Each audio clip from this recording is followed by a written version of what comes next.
How to overcome what?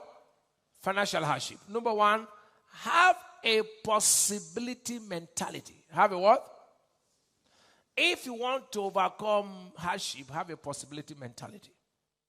God is a God of abundance. But until your mentality changes, your financial state cannot change. As he thinketh in his heart, so is he. Proverbs 23 verse 7. The mind is the most powerful place where prosperity starts. Many think prosperity starts from giving. No, it starts from where? Your mind. From where? Your mind. He said, I wish above all things that thou mayest prosper and be in health, even as your soul prospereth. The soul is made up of the will, emotions, and the mind. God is saying the level to which your mind prospers will determine the level to which you will financially prosper. So here. Are you getting me? So wealth is a function of man's capacity to think. 3 John 2. God speaking in Philemon chapter 1 verse 14, he said, without your mind will I do nothing. Philemon 1:14. Let me say this to you. Prayer and fasting does not make you to prosper. You can fast and pray, you will never prosper. You must have a quality walk with God. Say here. You can only prosper if your mind is renewed. If your mind is what? With the word of God. He said, don't be conformed to this world, but be transformed by the renewing of your mind. By the what? Romans 12 verse 2. So you have to change the way you think for your life to change. Your mentality determines the flow of abundance. You cannot think poor and become rich. I come again. You cannot think poor and become wealthy. The difference between the poor and the wealthy is the way they think. The way they what? Now listen carefully. Prosperity does not start with giving, it starts with the way you think. What you cannot conceive in your mind, your hand can't handle. Listen carefully. The day you think that you keep getting from people, you will never come out of poverty. From the first day I became a pastor, I asked my wife, I said, I'm going to give Americans money. That was where my prosperity starts. While my men said they are going to get money from Americans, I said, I'm going to give to Americans who are pastors. I mean, understand it. That was my mentality. And today, I give to Americans, not in $1, not in $2. I give in thousands of dollars of my personal money to Americans because I started my prosperity from where? Right. You can't think like a rat and then expect to eat like an elephant.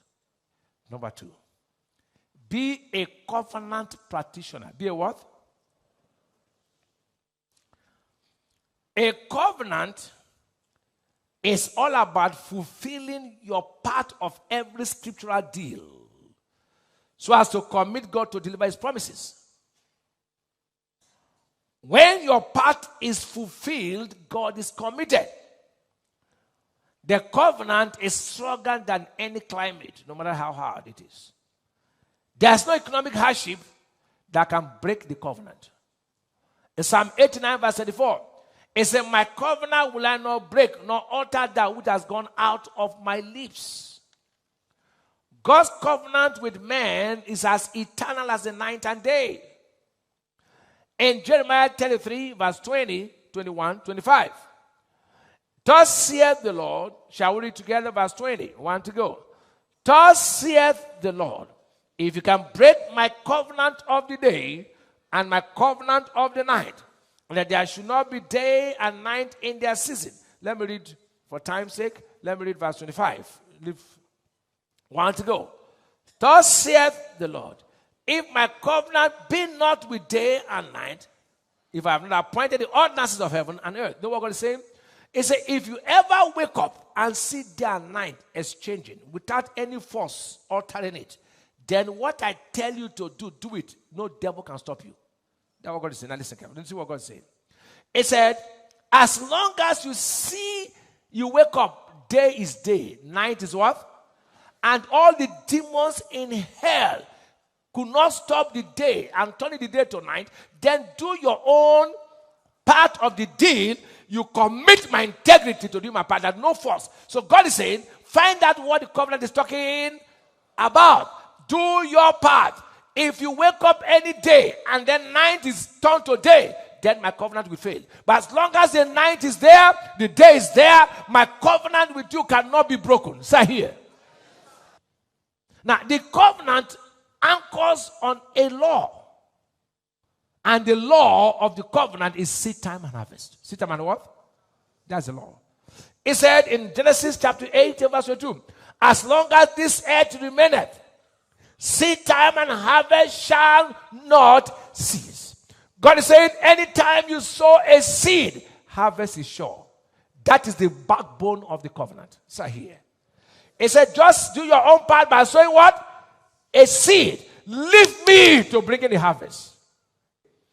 When there was hardship in Egypt, it was so bad that they went to Joseph and said, please, this hardship is too much. Buy us and our children.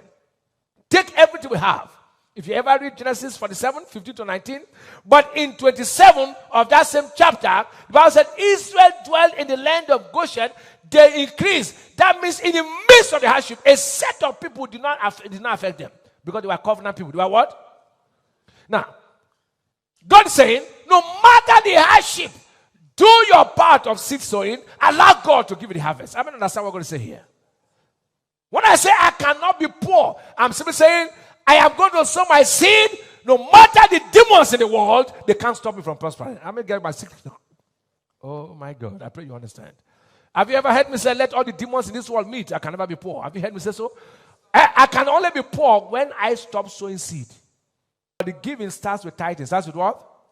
Tithing is the foundation for kingdom wealth. What is the foundation? You don't give until you are paid tithe. Bring you all the tithes so that may meet in my house. And prove me not herewith if I will not open the windows of heaven. Malachi 3 verse 10. So the first thing you will do when you get money is to pay what? Tithe. And what's the tithe? 10% of every legitimate income you get. So here. After paying tithe, whatever you do with the remaining is a show of love for God. So here. Then the proof of love for God is what? Giving. For God so loved the world, he gave. You can't say I love God and giving becomes a problem. So here.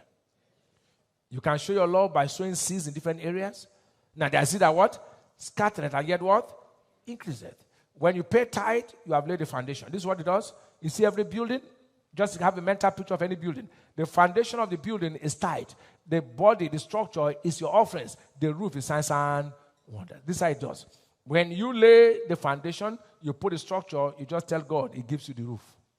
But people want to start the building from the roof. They say, oh God, can you give me breakthrough? You don't get to give, you give to get. I come again. Lord, if you can give me, I will sow. No, you have to sow what you have to get what you want. Say here.